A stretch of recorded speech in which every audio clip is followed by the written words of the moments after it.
Hello? Can you hear me?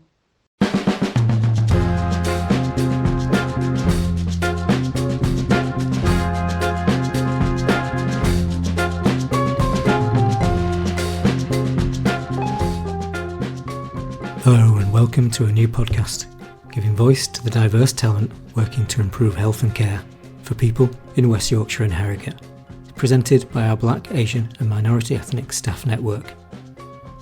In this episode, Mo Sattar, a GP in Leeds and man of many other talents, including, luckily enough for us, radio presenter, talks to Owen Williams OBE, Chief Executive at Calderdale and Huddersfield NHS Foundation Trust, and Sherone Phillips from the Palliative and End of Life team within the Personalised Care Group at NHS England.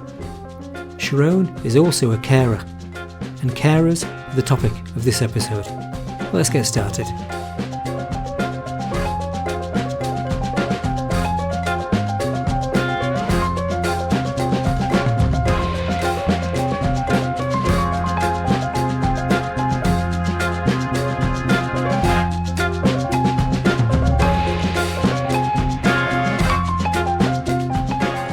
I'm absolutely privileged to introduce our two special guests. But before I do that, I want to introduce who I am. And I am the presenter today, and I will be guiding some of the conversations that we're going to have in this podcast, which is looking specifically at carers and the BAME community. I'm Dr. Mo Sattar. I'm a GP in Leeds. I do lots of other things, and it's my absolute pleasure to have been invited to present the second episode for you. So I hope that you all enjoy and gain a lot from this. So our first guest is Sherone. You are a carer, and you're bringing to this podcast lived experience, also a senior NHS manager, and I welcome you to this podcast.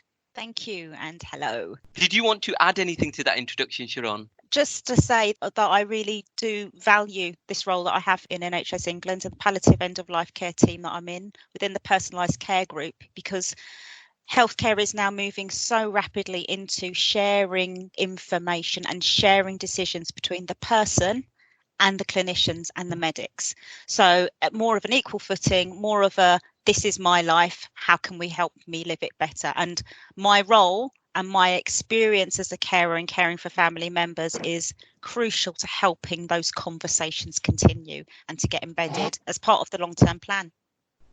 And I'm so glad that you're part of this podcast, and I'm sure that you'll be able to tell us about your work, but also add that real insight from a carer's perspective and the impact of some of the decisions that are made on people's lives.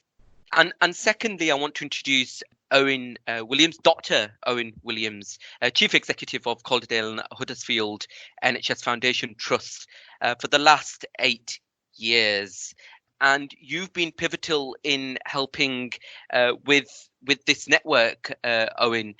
Do you want to say a few words before we go on to our main discussion for today?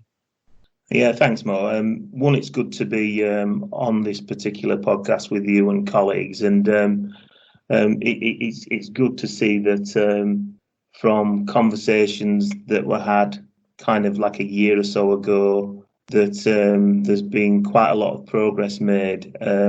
One, in terms of establishing the Black, Asian, Minority Ethnic Network, but also the involvement of a lot of white colleagues, particularly senior white colleagues.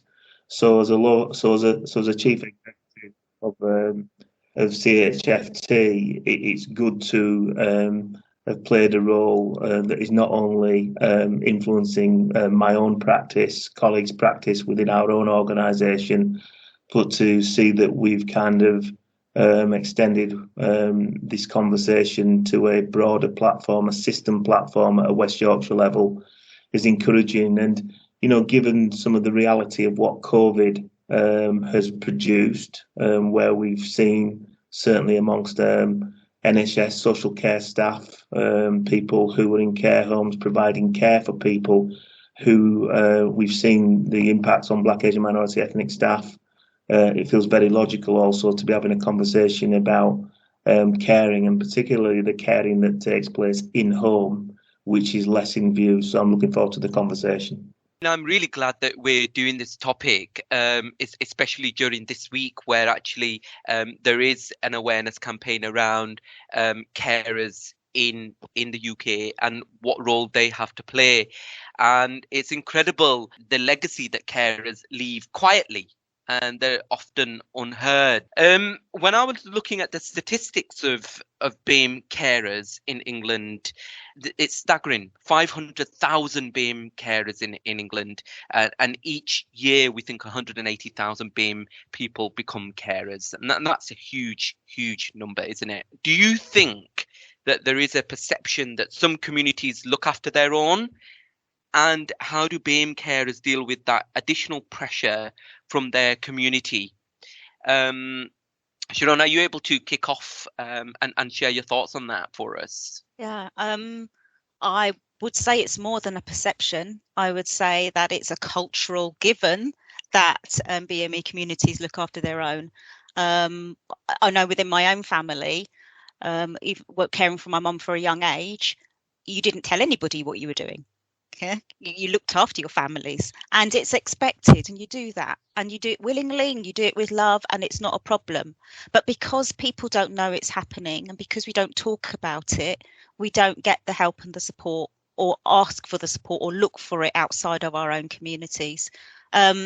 And then that feeds into the system, who then have the ideas that, oh, well, they look after themselves anyway, so we don't need to do anything to help them. So it's a two-edged sword, because we don't help ourselves by not asking for help, and by not asking for help, there's no help offered, though things are changing now. How can we deal with that pressure? I think things are getting better. COVID aside, things are getting better. People are communicating. There's better networks of community groups and different BME groups and cultural groups that come together and talk. People are becoming more open about the situation. There's a lot more in the media that talks about the caring role. There's a lot more visuals about, Black and minority ethnic people in a caring role. I know Carers UK have got a lot of information out there. Dementia Alliance, Alzheimer's Society. They've got lots of things out there that show people from different communities caring and looking after each other. It's more acceptable to be open about it. So I think things are getting better, and it's generational. So our older generations will be more quiet about it. Our generation and our children below us will be more open about talking about it. So I think it's getting better and improving. And the more we talk about it, and it's acceptable to be a carer, and it's actually, if you need help, ask, then the better our communities and our services will respond to that demand, or that asking for help. Owen, did you have anything to add to that? Yeah, so if I go back several years, my dad, through a series of TIAs that weren't known to us at the time, he started to experience vascular dementia, and our family network was myself, my mother, and my dad. And I was working at Rossendale District Council in Lancashire.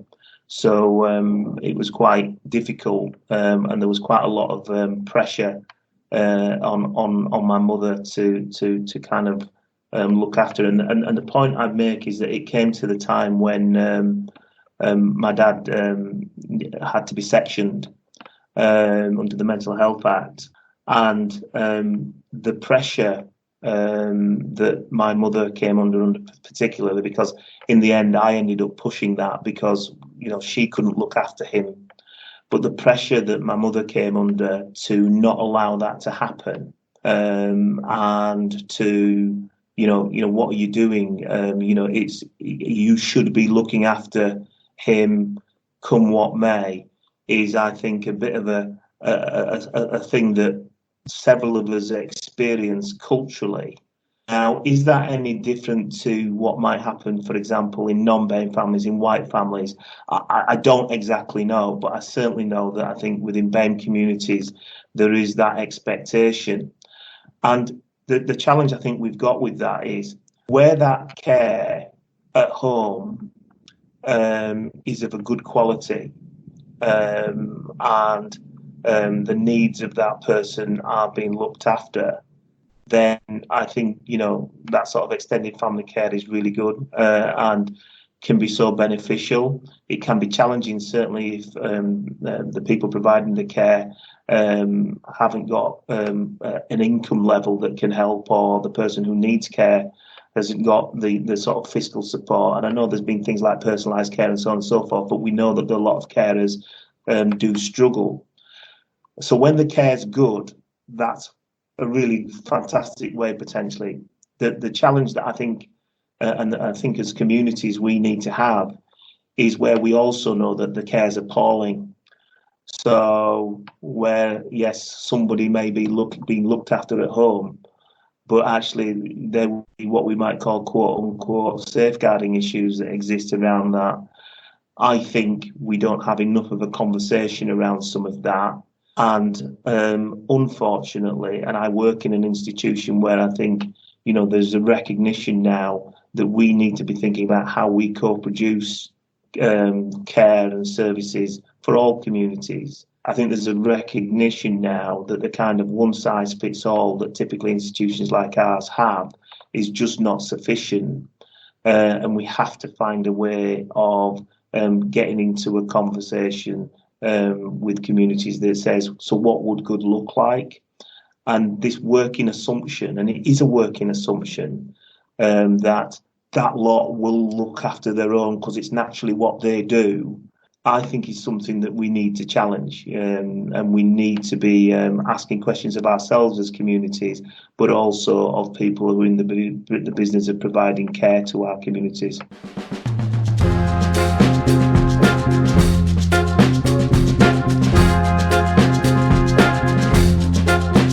You're listening to Can You Hear Me? The West Yorkshire and Harrogate Health and Care Partnership BAME Network podcast.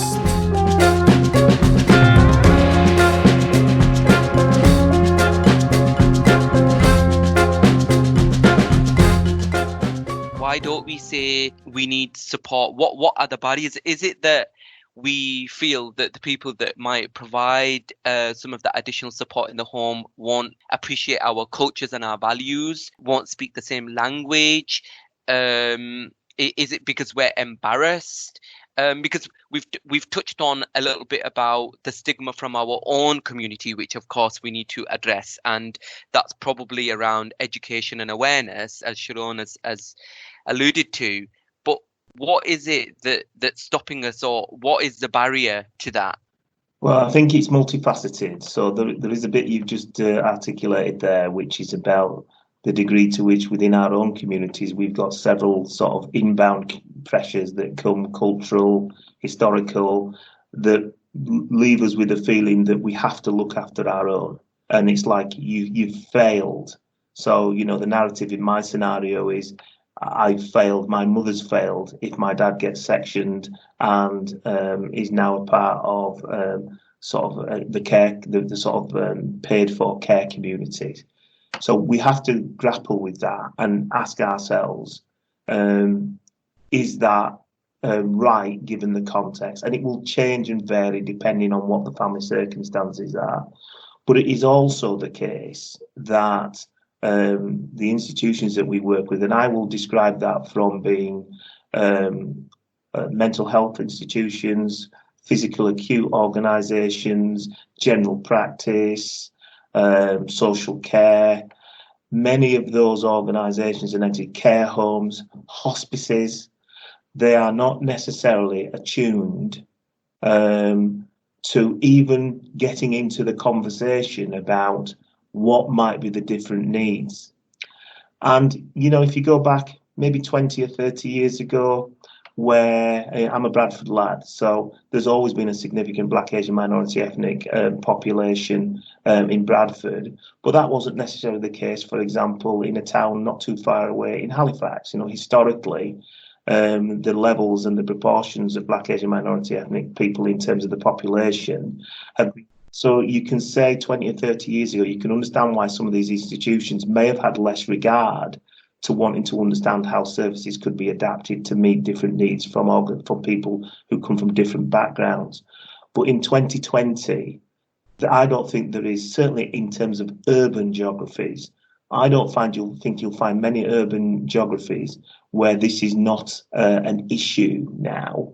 And I think what we should be expecting of our institutions is for them to be reaching out, but not reaching out to tell communities what they can have, actually to co-produce. And that co-produce word is a bit of a jargony word, I know, but that feels to me that is the place we have to go, which also means we have to help train and develop the people from the institutions to be able to go into that co-production space. We shouldn't just assume that people can do it just by saying we're going to do it. There needs to be development. Totally agree. My role is a co-production lived experience advisor. Yeah. And it's exactly that. You need to work with people to help them understand and build the relationships to feel comfortable to have those conversations to start with. You can't just put them in a room and say, right, let's do this. We've got to build those relationships and that trust first. And if we've already got two sides of an issue, or we've got perceptions that things aren't working well, and we've got community people who want the services saying you're not doing what's right, doesn't work for me, and then we've got the services and the system saying, well, we're doing the best we can. If people are starting with that angst, having a good conversation to work together isn't going to happen overnight. We've got to build that trust first. So I totally agree that co-production is not an easy thing. It is an overused word, but it is also the answer to making services work better for our communities. Absolutely is. I agree as well that things haven't moved forward enough over how many years. I'm going back to when I was a young person, a child carer looking after my mum. That's coming up for 40 years ago, and things haven't really moved that much further forward. When you think of our young people who are caring, they're still doing it in an isolated way. They're still, when you think about BAME community young carers, they're still expected to do it. They're still not recognised in the same way. And I think there's a lot of work still to be done. I think that we need to work two ways on breaking down the barriers within our own communities, on reaching out for care and support, but also, as Owen says, make sure that our systems are responsive to hearing those messages. We've got to make it easier for people to make things easier. What I'm hearing from both of you is that there's an agreement that actually BAME communities need culturally sensitive services going forwards. Or they need services that understand the cultures they're going into. So it may not be specific, this is a service for this culture, but the services need to know about their community, need to understand their community, be responsive to their community, and be respectful of that community and their practices when they go into those houses, or when they have those services come to them, those people come into their services. I think it would be hard to have cultural specific teams, but making sure that whoever's working with our communities understand our communities, respects our communities, that's, to me, where we need to get to. I don't know what you think, Owen.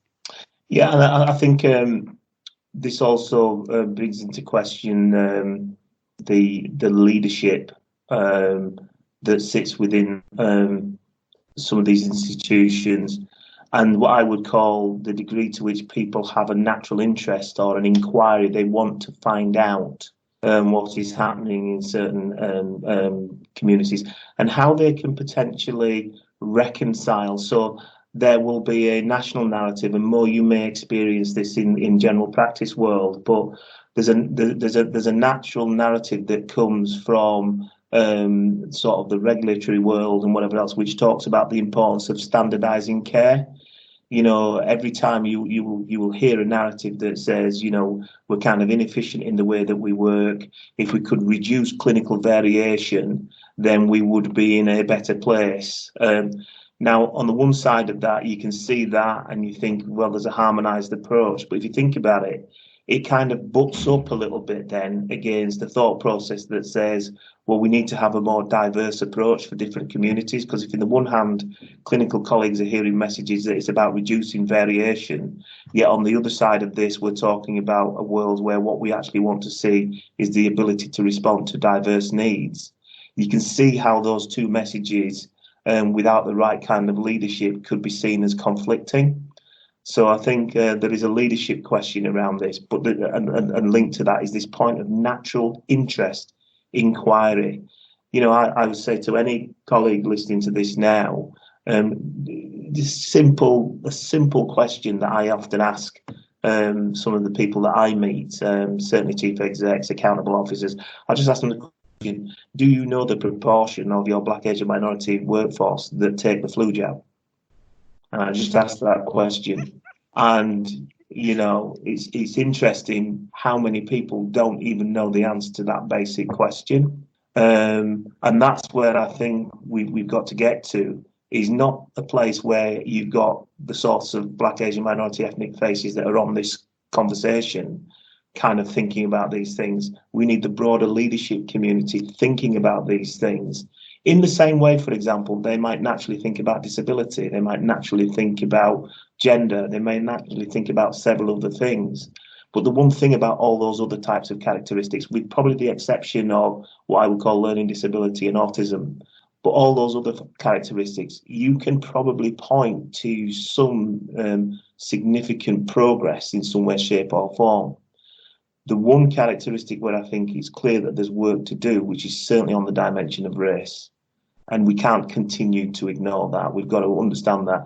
But we need a broader group of people than just Black, Asian, minority ethnic people having that worldview. We need a broader leadership community. And I think that will play a role in some of this. So whose responsibility is it? Is it the responsibility of organizations, or is it our responsibility as that group of people representing and sharing that culture? Or do we have a 50-50 split in this? Who and that's a difficult question, I think, to answer. But I guess who shares that responsibility, or is it that actually the responsibility should lie on the provider? So if I take that from you, Sherone, and then I'll bring Owen you in again, please. I think it's everybody has responsibility. That's how I see it. So I before I came to NHS England, I ran a carers organisation, and just something that triggered earlier in my mind from something you said, Mo, about potential safeguarding and people looking after their own and home and what could happen. I found that many BAME families were reluctant to complain or talk up about things, so they were just grateful to get some help and support, whereas white British people wanted their rights. So for me, working with families from BAME communities was about empowering them to make that difference, to speak up for themselves, to know it's okay to complain and say something's not right, and to ask for something better. And for the being in the middle, I would then go back to the system providers and say, look, this isn't right. We've got people who aren't feeling comfortable to say to you what's going on and they're not happy with the service, they're not happy with the care they're getting, and be able to get them to talk to each other, because they were none the wiser. So if our providers are none the wiser about how our communities are feeling, we need to make sure that they can speak openly, which goes back to the co-production thing again, and building relationships.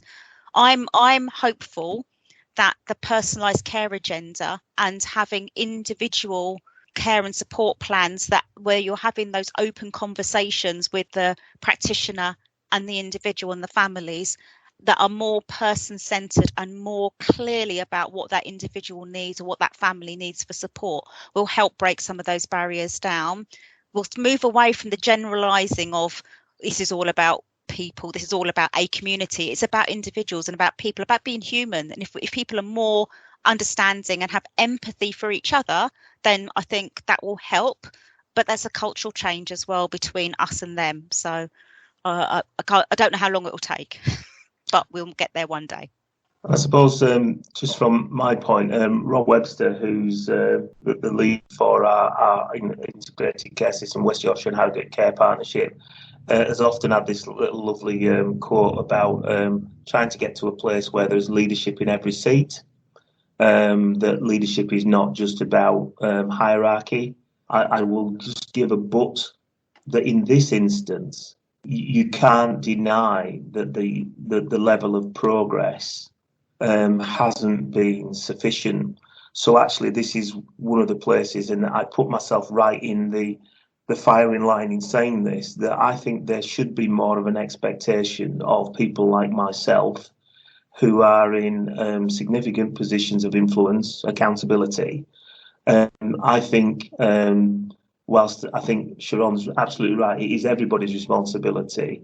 There are some of us who are in a better position to influence than others. And so I think there is a significant responsibility on the hierarchical element, the chief executive, the chairs, the leaders of council, to really think about, what's their personal commitment to seeing some of this change, because some of these organisations still have a high degree of kind of hierarchical working, so they do kind of take the lead from what some of the senior figures say. So it is everybody's responsibility, but I think there is certainly a need for some of the leadership. But if I just make that comment about that leadership, I think there's many people I've met, chief execs, leadership people, who kind of want to do the right thing, but sometimes it's just they don't know. Or, for example, they feel like they have to tread on eggshells when they're having dialogue with people from the Black, Asian, minority ethnic community, whether that be people who are in their own staff base or whether that be people in communities. So I think there's also a thing about, for those people who genuinely have a desire to want to make a difference but might be struggling a little bit with the how do I do that, I think rather than creating a situation where they feel like they're having a finger prodded in their chest for the lack of failure, what we've got to do is build the bridge to enable them to feel confident to develop in the space. And then the other thing I would just sort of add is just going right back to the family units and stuff like that. There is also, I think, a responsibility within some of those family units about kind of asking themselves a question about the degree to which the culture and tradition, the things that we've been brought up on, may be causing harm. And do we recognise that? And are we able to break out of some of our traditional or religious elements? Because actually what we want to do is ensure that people are receiving compassionate care. And I think, so there's ends of spectrums here. But, I think we need to have regard to several key influences changing behaviour.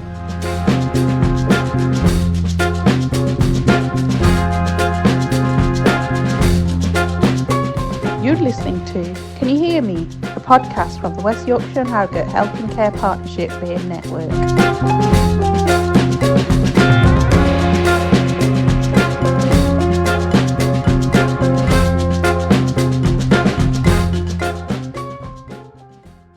Owen, I want to ask you, how do we amplify, how do we truly represent the voices of carers from the BAME backgrounds? And in doing so, we then make sure that their services that they need are commissioned in the right way and the needs are not overlooked. What are your insights from a chief executive point of view?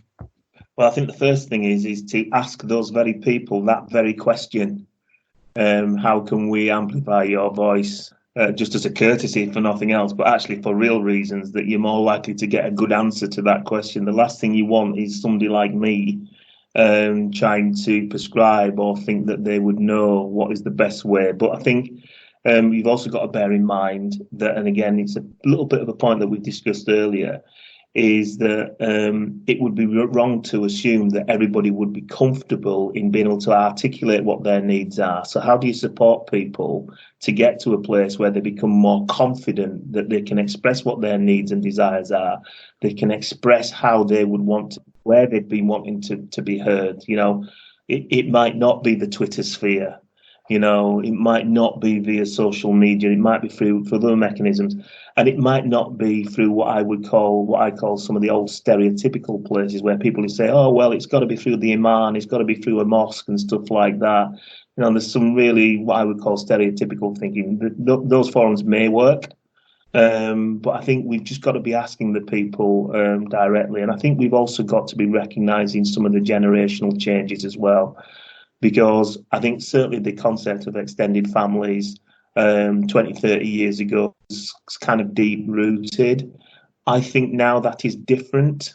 And we've got a younger generation of, people come from Black, Asian, minority ethnic communities who may be carers, but how they live their life and their expectations may be different. And therefore, again, we've got to find a way of recognising that, helping them have the capacity to engage in the conversation, seeing them as assets, not liabilities, you know, not using language like hard to reach nonsense, and really kind of getting to the place where we listen to them and then we adapt and we amplify their voice, but we do it through a lens of that we've asked them.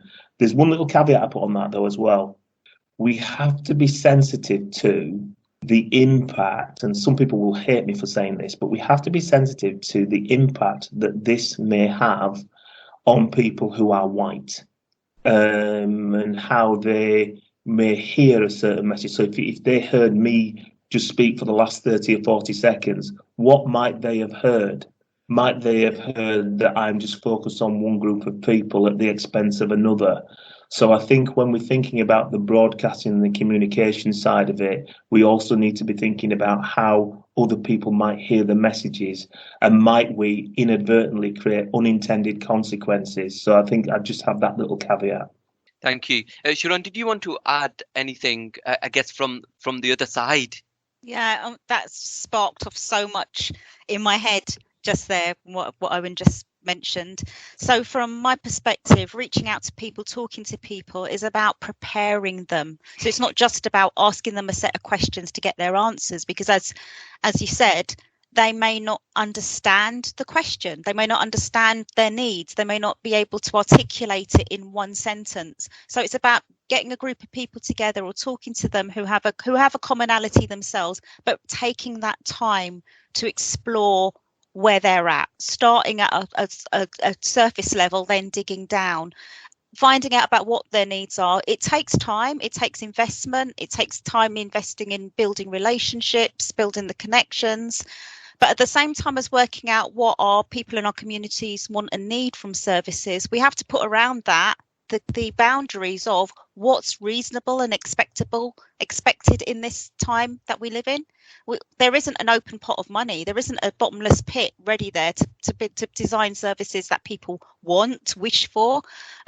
We have to say within the boundaries of what is practical, this is what we can do. So it's not just about asking people what they want. It's about making sure we're clear to them what we can do, and then coming together and having a shared understanding of how those needs can be met, what can be done.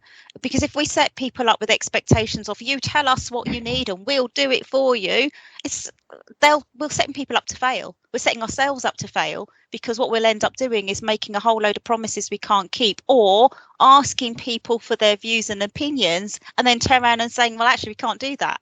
So it's about making the exploration, doing the digging with people, but everybody coming along together at the same pace, which is not easy, which takes time, which takes skill, which takes understanding the people you're communicating with and them trusting you. So this isn't about a questionnaire. This isn't about just running a focus group. This isn't about just, having a clipboard on the street. This is about investing in time and investing in people. And the only ones who can do that are the people within those communities already. Us who are working in the system, we can reach out to those people. So it does put a lot of more pressure on us as individuals, but it's worth it if we can get 2 or 3 people to start understanding what's going on and build that in their communities, and build the knowledge and the skill and the understanding within our communities, within our families, within our neighbourhoods. It can be done, but it's, as Owen said, it's not a quick fix, and it's not one person's responsibility either. Sherone, can I just make one point though? You talked about maybe, let's say, providers. I'm adding this bit in, but being clear about what they can provide. Mm-hmm. I think the only caution I would have about that, encouraging that as a part of how you would come together and having a conversation is, I don't remember, I think it was a Henry Ford quote, isn't it, that said you can have any colour car you want as long as it's black. So what we've just got to be a little bit careful of is that, if you ask institutions who've got hundreds of years of custom and practice, mm-hmm. they will frame what they can deliver based on that experience. Yeah. So you have to have some latitude for stretch, because it's quite likely that people will say, well, the Henry Ford principle will apply inadvertently. Yeah. When I was talking about boundaries, I wasn't talking about the practice and the rotas and who does what and how it's done. I was talking about the money, really, as in this is the pot of money available for us to make these changes, for us to do this work. In service redesign, in looking at procuring a service or commissioning a service in a different way, absolutely needs to be done differently, and it needs to be a new approach. But what I was really talking about was within the boundaries of this is the pot of money, we've got to do this, as not these are the ways we've always done it and we're only going to tinker it around the edges. No, I totally agree. Sometimes you need to throw things away and start from scratch. I'm hearing 2 things from you both. The first is that this needs to be an ongoing process. So there might be a listening event if that's what you choose to do, but that's not the end point. So that's something that's coming out here, is that we're in this for the long term. And the second thing that I'm hearing is that it doesn't actually have to be a formal listening event. And when I think about some of the work that I am involved in locally in Chapeltown in Leeds, high level of inequality, there are projects that I'm aware of where actually we go in and create a community advocate. So that might be somebody who's in the barbershop. It might be somebody in the takeaway who is aware of some of the services. And so an organisation goes in and advocates and says, look, these are some of the things that you might be able to tell your customer if they are depressed or whatever. And that starts a conversation, and then they're feeding back to the organisation, and then that's feeding back to other organisations. So I guess there's loads of different models, and that's what I'm hearing, is that actually doesn't have to be just a listening event in a room or a survey, but actually it can take place in loads of different ways and forms. And that brings me on to the next point, especially for Sherone. I know that you're involved in loads of different projects, and one of the things I wanted to pick up on is your experience of end-of-life care and palliative care. I mean, this is a really difficult thing to talk about amongst BAME colleagues and communities. Can you tell us where it's worked really well for you when you have done something around this? You're right. It's really, really hard. It takes guts to actually start the conversation with people, because no one's comfortable talking about death, yet it's something that's expected and comes to us all. What I found works well is being human and sharing your experience. So I've supported people to their end of life, and families and loved ones, a few.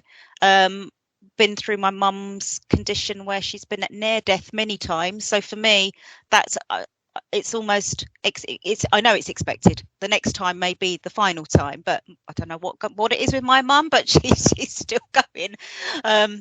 What works well is being honest and open with people, taking the time, and I know it probably sounds like a broken record here, but it is about allowing people time to talk. So if it is, you've got to help people to feel comfortable in that space. So if you want an outcome of, I want to know what this community or what this group thinks about this service and how they provide end of life death and what their experience was for them in the last week, I can't start that question there and then in that room straight away with those people. I need to build a picture and allow them to build that picture and to tell us about what's happening. So it's time, being human, connecting with people. What you can't do is just say, here's a set of questions, can you write the answers and post them in to me, please? You need relationships. What works well in the work that we're doing at the moment is involving people from different communities and pulling them together as our lived experience people and building them into a sort of a strong group together. So collectively they become buddies, they work together well, and then they can feed into different projects and different things that's going on. We have a national group of people with lived experience that feed into the personalised care programme in NHS England and improvement, and we try and help that get replicated in local areas. So I know in the Leeds area you've got a really fabulous group there that's linked into the things that are going on. Whether it's specific to palliative and end of life care depends on what they've been asked, what that group's been asked. But what I would say is, if we're working with people with lived experience, we've got to, well, don't be, it takes guts, but don't be afraid to ask the questions, but be prepared to give people the time to answer their way, and just listen out for the nuggets that they're telling you and be able to collect them along the way. Sorry, it was a long way for a short answer. That's okay. I agree with you. People love lived experience. I think we learn a lot from lived experience, and certainly the work that I do on the radio, people really connect with lived experience and draw parallels, and it makes for really good conversation and understanding, I think.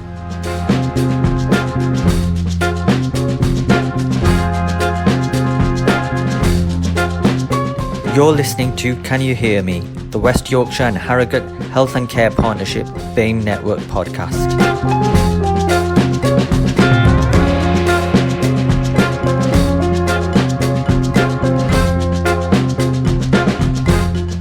I want to just focus particularly in the times, the extraordinary times, the new normal that we're experiencing during COVID, and it's affected everybody.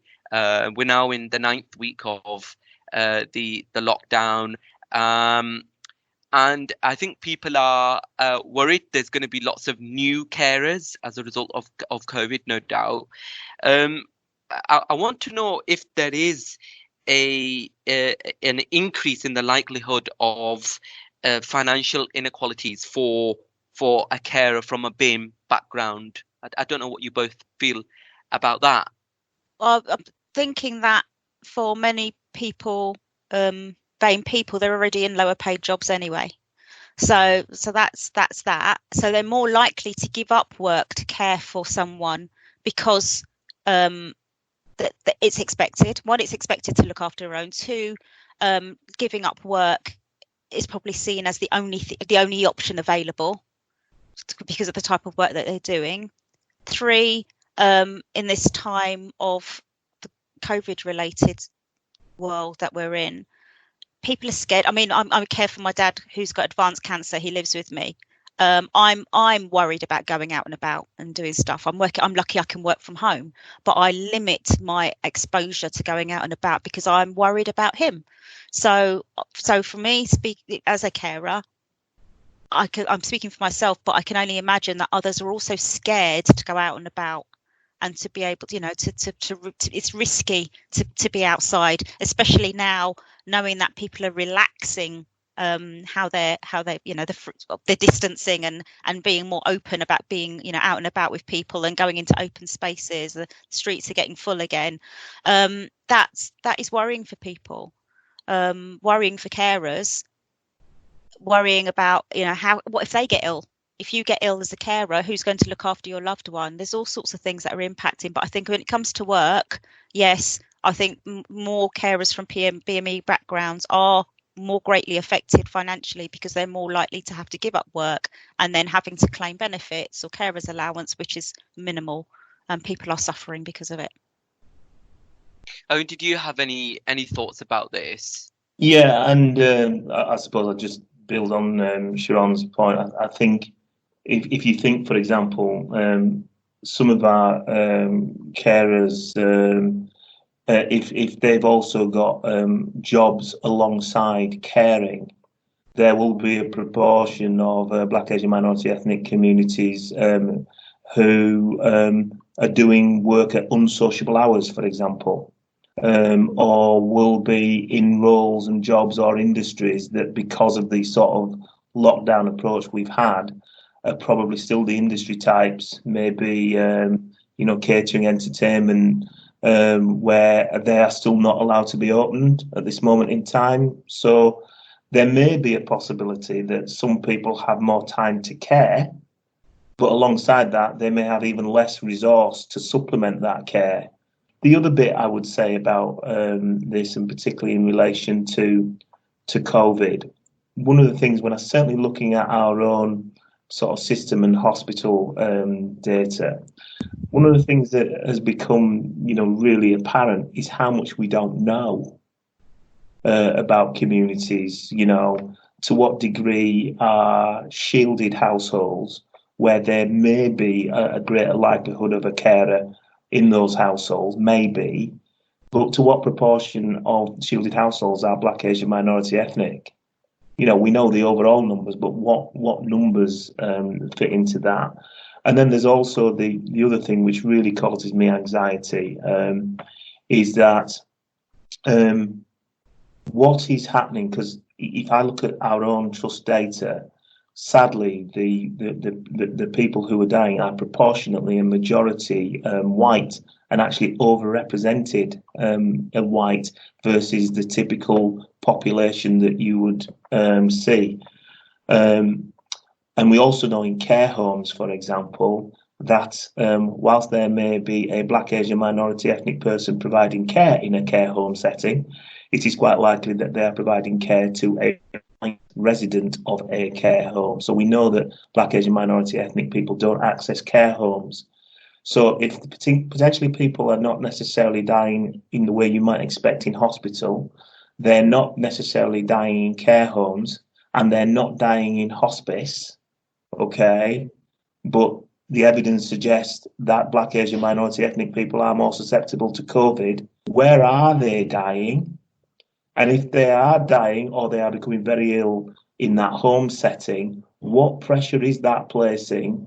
And is it disproportionate pressure that it's placing in the unpaid carer or carer world in a Black, Asian, minority ethnic household? The fact that we're in 2020 and I'm giving you hypotheses as opposed to knowing exactly what the data says, I think is a real problem for me, something that I'm trying to influence certainly within our local system and the broader ICS, to say we have to get into a better place around some of that. We need to know what's happening. Now, it could be a fantastic story that actually people are being looked after and that are surviving well outside of the institutions of hospice, care home and hospital, but it might also be an awful story, and I'd like to know the answer to some of that. I know that lots of carers, people are finding themselves having to shield at home. And this can be a really lonely and isolated place. What would your suggestions be around how we can support carers to feel less isolated and not alone? And that's for both of you. So, Sherone, do you want to start off with that? What do you think would be good? I suppose all the sort of publicity messages about keeping connected with your family, using video calls, using phone calls, talking to people is working, is helping. But how do you stop someone feeling really sad? How do you stop someone feeling anxious? The only influence we can have on people is let them know that we're there for them. Try to reach into them if we know who they are and make that call and be there supporting them. But it's really, really difficult. There's going to be a lot of people really badly affected at the end of this who we don't even know about yet. And my heart breaks when I think about people in a caring situation who are doing this alone, and we don't know who they are. Like I mean, saying we just don't know where these people are. We don't know how alone people really are. You know, there's so many hidden carers anyway, and they're probably catapulted into a deeper, more, you know, intense caring situation than they would have been before COVID-19. And they probably don't even know where to go at the moment, because they don't know anything about carers organisations. They don't know anything about carer support. I really don't know what the answer to that is, Mo. All I know is that it makes me really sad. I guess there's two things from a GP point of view that I wanted to add that I found has been helpful, I think, for some of the people that we know really, really well. And I would add that don't be afraid to pick up the phone and speak to your GP, because we're still here. And I genuinely, you know, really mean that. And, you know, we really know our families. You know, sometimes I might see, you know, prescription requests and I think, oh, I'm going to ring that person because I haven't heard from them. Just check that they're okay, because we're still here and we're still present. I think the other thing that is probably really important is be kind to yourself, and this is compassion. They are, as a carer, you're allowed a rest, and I think telling carers that they are allowed a rest is helpful. And I understand that often people can't do that if they're the only carer. That's really, really important. And also to take each day as it comes. Yeah, it's really, really important. And being kind to each other, you know, practicing that compassion towards yourself and others is also something really, really helpful. But I have found simply telling people that they're not alone is really quite powerful. Yeah, I'm just coming on the back of that. I wrote a piece to colleagues in our organisation earlier this week, and it was described as it's okay not to be okay. And the sentiment of that was really trying, because, you know, often when we get asked the question, how are you doing, the almost default answer is, I'm fine. Mm-hmm. Okay. And I think there's a sentiment around that where we need to try and, again, have the conversations with people, whether it's using technology or whatever we need to try and do, to just at least let people know that if they are feeling overwhelmed and that they're feeling stressed, which they will be, that first of all, they're not alone. It's okay to feel like that. If we can provide support to them, then we should do and we must do, but also understand from them what that support looks and feels like, as opposed to us presuming that, you know, we can just get something off the shelf that will meet a particular need. But I do think even things like we're doing now, if as a result that there's at least one carer out there hears this and it makes them feel that there's at least people thinking about them, then this podcast will have been worth us doing it and committing to having this discussion. And that's what we've got to be. We've got to be using all facets that we can to make sure that people know they can have a dialogue, that they can reach beyond the walls of a home if they need to have a discussion.